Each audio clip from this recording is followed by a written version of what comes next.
रोशनपुर नाम के गांव में चंदा और शांति नाम की जिठानी और देवरानी रहती थी। चंदा का पति बहुत पैसे वाला था। उनके पास किसी भी चीज की कोई कमी नहीं थी और उसके विपरीत शांति का पति बहुत ही गरीब और नशेड़ी था। शांति चंदा के घर में काम करके अपना घर चलाती थी। भाभी, घर पर खाने के लिए कुछ भी नहीं है। अगर आप थोड़ा खाना दे पाए तो बहुत मेहरबानी होगी। मुझे जो भी पैसे मिलते हैं वो तो आपके देवर नशे में उड़ा देते हैं। ये तुम लोगों का ना रोज रोज का ड्रामा हो गया है। अब देवर जी कमाते नहीं है तो मैं क्या करूं? तुम्हारा पति तो तुम्हारी सारी कमाई दारू में उड़ा देता है। रहने दो भूखा उसे। अरे ऐसे मत बोलिए भाभी, आप तो जानती ही हैं कि वो मन के कितने साफ हैं, पर इस बेरोजगारी के कारण उन्हें दारू पीने की लत लग गई है। अरे अपना ये रोना गाना बाद में कर लेना, पहले काम निपटा ले घर का। मेरा और टाइम खराब ना कर। जा गेहूं पीस ले, फिर तुझे कपड़े भी धोने हैं। शांति रसोई घर में जाकर गेहूं पीसने लगती है। पीसते पीसते कुछ गेहूं वहां कपड़ों में गिर जाते हैं, जिसे देखकर उसके दिमाग में एक आइडिया आता है। क्यों ना ऐसे ही थोड़े गेहूं मैं अपने पल्लू में बांधकर घर ले जाऊं, फिर एक बर्तन में जमा कर लूंगी और उसे पीसकर रोटी बना लूंगी। कुछ दिन तो ऐसे ही चलता रहा, मगर फिर एक दिन चंदा ने शांति को ऐसा करते हुए देख लिया। अरे पहले तो मुझे लगा तुम लोग बस गरीब हो, पर तुम लोग तो चोर भी हो। चोरनी कहीं की। मुझे तो लगता था तू गेहूं पिसती है, पर तू तो अपने पल्लू में गेहूं छुपाकर ले जाती है। निकल मेरे घर से। मुझे माफ कर दो भाभी, हमारे पास खाने के लिए एक दाना तक नहीं था, इसलिए मुझे ये सब करना पड़ा। अरे तुम लोग मेरे रिश्तेदार हो, इसीलिए दया कर कर तुझे मैंने अपने घर पे काम पर रख लिया, पर तू और तेरा पति हमारे खानदान का नाम मिट्टी में मिलाने पर उतारू हो चुके हैं। आपको मुझे जितनी गालियां देनी है दीजिए, मारना है तो मार भी लीजिए भाभी, पर मुझे काम से मत निकालिए। परिवार की बात है, वरना कोई और ऐसा काम करता ना तो धक्के मार कर कब से घर का बाहर निकाल दिया होता। रोते रोते शांति अपने घर चली जाती है, जहाँ उसका नशेड़ी पति कहता है, अरे कहाँ रह गई थी कामचोर? इतनी देर क्यों कर दी? आज पैसे लाई कि आज भी खाली हाथ वापस आ गई है? अपने हाथ दिखा।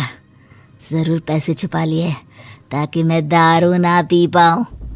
नहीं जी, मैं आपसे क्यों छुपाऊंगी, और अभी आप दारू पीने की बात कर रहे हैं, उसी कारण तो आज हम लोगों की ये हालत हो गई है।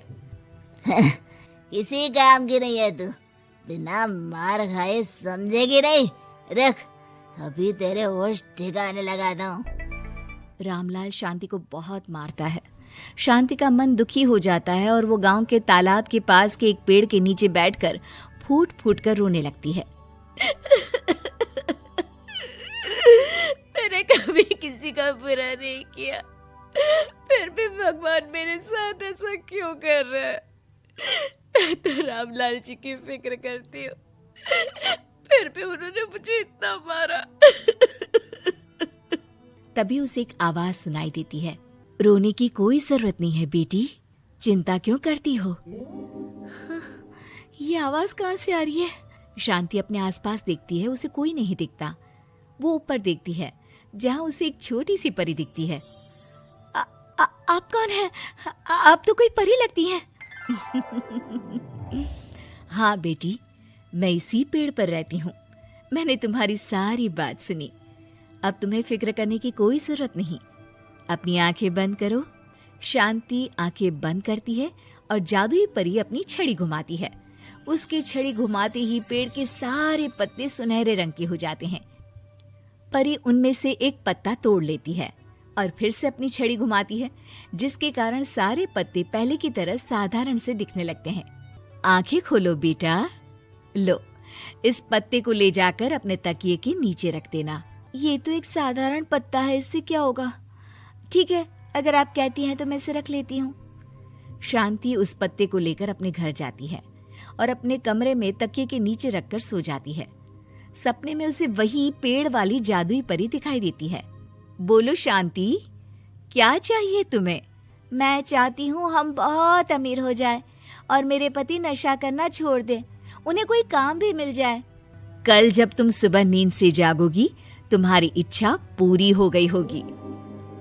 अगली सुबह शांति नींद से जागती है, अपने आसपास का नजारा देखकर चौंक जाती है। उसके बिस्तर पर चारों तरफ सोने चांदी रखे हुए थे। हे भगवान, कहीं मैं सपना तो नहीं देख रही? इतना सारा सोना, वो भी मुझ गरीब के पास। रामलाल जी को बताती हूँ, वो बहुत खुश होंगे। शांति जैसे ही कमरे के बाहर जाती है, वो देखती है कि रामलाल सूट बूट पहने काम के लिए बाहर जा रहा होता है। मुझे शहर में एक नौकरी मिल गई है शांति, मुझे आने में देर हो जाएगी, घर का ध्यान रखना। और इस तरह शांति बहुत अच्छा जीवन बिताने लगती है। उसके पास अब किसी भी चीज की कमी नहीं रह जाती। रातों रात शांति के पास आए इतने पैसों को देखकर उसकी जिठानी उससे पूछती है, अरे क्यों रे शांति, कहीं बड़ा हाथ मारा है क्या? अचानक तुम लोगों के पास इतना पैसा कैसे आ गया? नहीं नहीं भाभी, ये सब तो जादुई परी के दिए हुए पत्ते का कमाल है। शांति जादुई पत्ते के बारे में सारी बात चंदा को बताती है, जिसे सुनकर चंदा के मन में लालच आ जाता है और वो झूठ मूठ रोते हुए उसी पेड़ के नीचे जाती है जहाँ उसकी रोने की आवाज सुनकर जादुई परी कहती है, क्या हुआ बेटा, क्यों रो रही हो? मैं बहुत गरीब हूँ, मेरे पति मुझे बहुत मारते हैं, अब मैं जीना नहीं चाहती। चिंता मत करो बेटा, अपनी आंखें बंद करो। जादुई परी चंदा को भी उसी पेड़ का एक पत्ता देती है और तकिए के नीचे रखने को कहती है। चंदा उस पत्ते को लाकर अपने तकिए के नीचे रख लेती है और अगली सुबह जब उठती है तो उसके कमरे में चारों तरफ सांप बिच्छू रहते हैं। अरे बचाओ बचाओ, कोई मुझे बचाओ, ये कैसा पत्ता है जिसे लाने के बाद उस गरीब शांति के पास तो इतना सारा सोना आ गया और मेरे चारों तरफ ये सांप बिच्छू, अरे कोई बचाओ। चंदा अपनी जान बचाती हुई शांति के पास जाती है। चलिए भाभी, मुझे लगता है आपके घर में सांप बिच्छू को बस जादुई परी ही हटा सकती है।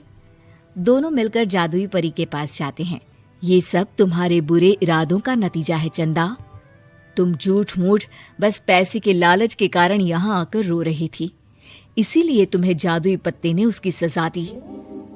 अरे मुझे माफ कर दीजिए जादुई परी, मेरे मन में लालच आ गया था। अरे शांति, तुम भी मुझे माफ कर दो, मैंने तुम्हारे साथ बहुत गलत किया है, फिर भी तुम मेरी मदद के लिए आई। चंदा को अपनी गलती का एहसास हो जाता है, इसलिए जादुई परी उसके घर से सारे सांप बिच्छू को गायब कर देती है। चंदा और शांति आपस में मिलजुल कर रहने लगती हैं।